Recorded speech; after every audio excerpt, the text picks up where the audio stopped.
ছেলেদেরকে মাদ্রাসায় পড়াইলে ভাত চাইয়া খেতে হয়। আমি কই ঠিকই তো আছে, ছেলেদেরকে মাদ্রাসায় পড়াইলে ভাত চাইয়া খাইতে হয়, কারণ ছেলেরা আলেম ওলামা হাফেজ কুরআনরা বিরিয়ানি পোলাও কুরমা কুর্তা কত আর খাবে, মুরগির গোশত কত খাবে। বাধ্য হয়ে আমাদেরকে বলতে হয় দেখেন বিরিয়ানি পাঠাইবে কিন্তু আমি যাবো না, আমার একটু ভাত দিতে হবে। আমরা বিরিয়ানি খাই না, বাচ্চারা খাই না, তো ভালো কথা। আল্লাহ তাআলা এত ফজিলত দিচ্ছেন যে সারা পৃথিবীর একজন হাফেজ কোরআন না খেয়ে মরে যায় নাই, একজন আলেম অভাবগ্রস্ত না। আল্লাহর মেহেরবানিতে, আল্লাহর ফজল ও করমে সারা পৃথিবীর সমস্ত আলেম, সমস্ত হাফেজ কোরআন আল্লাহর মেহেরবানিতে খুব সুখ ও স্বাচ্ছন্দ্যে আছে। সকলে বলেন আলহামদুলিল্লাহ।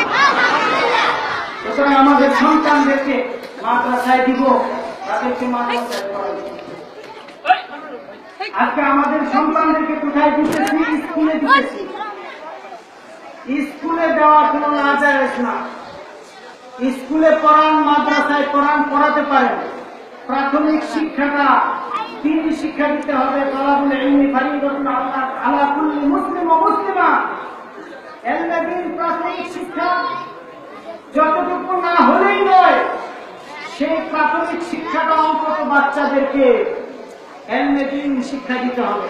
তারপরে আপনি যেখানেই দেন, আপনার ছেলে ডাক্তার হোক, ইঞ্জিনিয়ার হোক, প্রফেসর হোক, এটা আমাদের কারো কোনো আপত্তি নাই।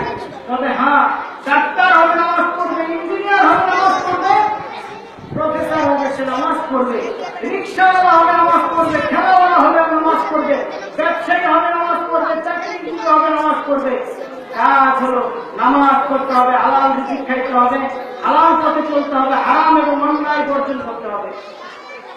কিন্তু পরিতাপের বিষয়, আমাদের বাংলাদেশে এখন যে অবস্থাটা চলছে, আমাদের দেশের স্কুলের পাঠ্যপুস্তক, নবম শ্রেণীর পাঠ্যপুস্তকে একটা কবিতা আছে, সুখের আশায় কবিতা, নবম শ্রেণী। এই কবিতাটার মধ্যে রাধা কৃষ্ণের কীর্তন লীলা। এই কবিতার মৌলিক বিষয় হল রাধা কৃষ্ণের কীর্তন লীলা। অষ্টম শ্রেণীর পাঠ্যপুস্তকে বাংলা বইয়ে রামায়ণের সংক্ষিপ্ত বিবরণ, হিন্দু ধর্মাবলম্বীদের গ্রন্থ রামায়ণের সংক্ষিপ্ত বিবরণ। সপ্তম শ্রেণীতে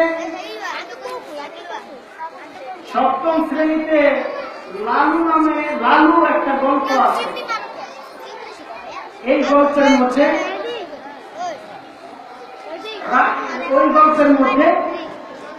কালী পূজা এবং পাঠাপুলির বিবরণ।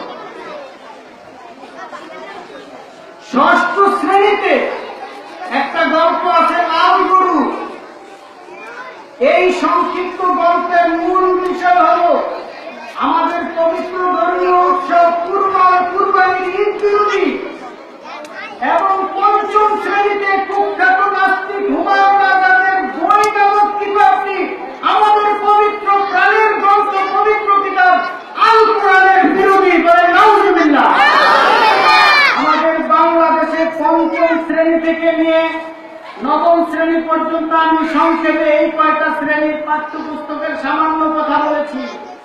এছাড়াও আরো বিভিন্ন গল্প, উপন্যাস, এই জাতীয় বিষয় যা আছে, যেগুলো আমাদের ধর্মের বিরোধী, আমাদের আদর্শের বিরোধী, ধর্মীয় কৃষ্টি কালচারের বিরোধী। আমাদের সন্তানেরা স্কুলে পড়বে, আমাদের কোনো আপত্তি নাই, কিন্তু আমাদের সন্তানদেরকে স্কুলে হিন্দু বানাইতেও পাঠাই না, নাস্তিক বানাইতেও পাঠাই না, বরং স্কুলে লেখাপড়া করবে, ইঞ্জিনিয়ার হবে, ডাক্তার হবে, সাথে সাথে তারা নামাজিও হবে, রোজাদার হবে, ইমানদার হবে। এটা আমাদের সকলের কাম্য। সুতরাং আমাদের নির্বাচিত, আমাদের দেশের সরকার, তাদের দৃষ্টি আকর্ষণ করা আমাদের প্রয়োজন যে এই শিক্ষার মধ্যে হিন্দু আনা আছে, নাস্তিক আনা আছে, এই সমস্ত পাঠ্যপুস্তক থেকে এবং হুমায়ুন আজাদ হুমায়ুন আজাদের মতো একজন কুখ্যাত নাস্তিকের লেখা বই কবিতা, যেটা আমাদের কোরআন বিরোধী। আমাদের দেশে যতগুলো কুখ্যাত নাস্তিক ছিল, তার অন্যতম নাস্তিক তাসলিমা নাসরিনের পরে হুমায়ুন আজাদ। এই ব্যক্তির কোন গল্প, কোন উপন্যাস, কোন কবিতা আমাদের মুসলমানদের বাচ্চাদের পাঠ্যপুস্তকে থাকতে পারে না। আমাদের এই পাঠ্যপুস্তকগুলিতে হিন্দু মতাদর্শ, নাস্তিকের মতাদর্শ থেকে যদি বাদ দেওয়া হয়, যদি উজ্জ্বল করা হয়, তাহলে তাওহীদি জনতা অবশ্যই মাঠ নামবে। আমরা আমাদের ইসলামকে বিক্রি করতে পারি না। আমাদের সবচেয়ে আলিত মাদ্রাসা, হাফেজে কোরআন, আলেমে দ্বীন, আমাদের কোমলমতি বাচ্চাদেরকে আমরা কোরআন শিখাবো, দ্বীন শিক্ষা করাবো। আমাদের কোমলমতি বাচ্চাদেরকে হিন্দু আদর্শ, নাস্তিকের আদর্শে আমরা চলে যেতে দিতে পারি না। সুতরাং আমাদের সন্তানদেরকে দেখে শুনে দিব। যদি পাঠ্যপুস্তক সংস্কার করা হয়, তাহলে আমরা ওখানে পড়াবো। আর যদি সংস্কার না করা হয়, তাহলে আমাদের একটা ছেলে মেয়েকে স্কুলে দিব না, সবাইকে চাকান্দরবাদ মাদ্রাসা এবং আশেপাশের সব মহিলা মাদ্রাসায় ভর্তি করে দেবো ইনশাআল্লাহ। আল্লাহ তাআলা আমাদেরকে বুঝার তৌফিক আয়াত করুন। এই মাদ্রাসা আমাদের কষ্টে অর্জিত মাদ্রাসা, আমাদের সাধনার মাদ্রাসা। এখানে পানির ডুবা ছিল, এখানে বাথরুমের লেট্রিনের লাইন ছিল, সেই জায়গায় আজকে নূরের মাদ্রাসা। আকাশের ফেরেশতারা আমাদের এই মাদ্রাসাগুলোকে আকাশের চন্দ্রের মতো দেখে, সূর্যের মতো দেখে। আর সেই মাদ্রাসা এখানে প্রতিষ্ঠিত হয়েছে যাদের রক্তের বিনিময়ে, যাদের ঘামের বিনিময়ে, যাদের পরিশ্রমের বিনিময়ে, যাদের ত্যাগের বিনিময়ে, যাদের অর্থের বিনিময়ে, যাদের সময়ের বিনিময়ে। তাদেরকে আল্লাহ তাআলা সকলকে কবুল করুন, সকলে বলে আমিন।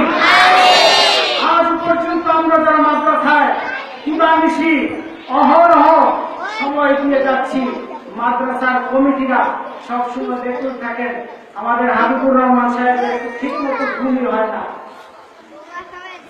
একদম বাস্তব কথা, আমাদের হাবিবুর রহমান সাহেবের যেই রাজত্ব আছে, এই রাজত্ব সামাল দিতে আরো 3 জন লোক লাগে।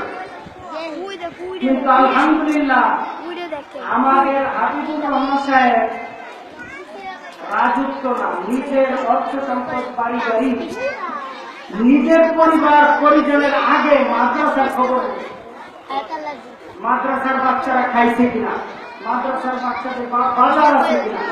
আলহামদুলিল্লাহ হাবিবুর রহমান সাহেব আন্তরিকতার সাথে এই মাদ্রাসার কাজ করতেছেন এবং ওনার সাথে এই মাদ্রাসার কমিটিরা অতন্ত্র প্রহরীর মতো যখন যেখানে ডাকে তখন তারা সেখানে উপস্থিত হয়ে যান। এটা অত্যন্ত ভালো, অত্যন্ত সম্মানজনক, অত্যন্ত ইতিবাচক এবং আমাদের পরকালীন মুক্তির একটা কাজ। আজকে কমিটিরা এইভাবে চেষ্টা করতেছেন। এলাকাবাসীও আমরা কম করতেছি না, যে যতটুকু পারতেছি আমরা চেষ্টা করে যাচ্ছি।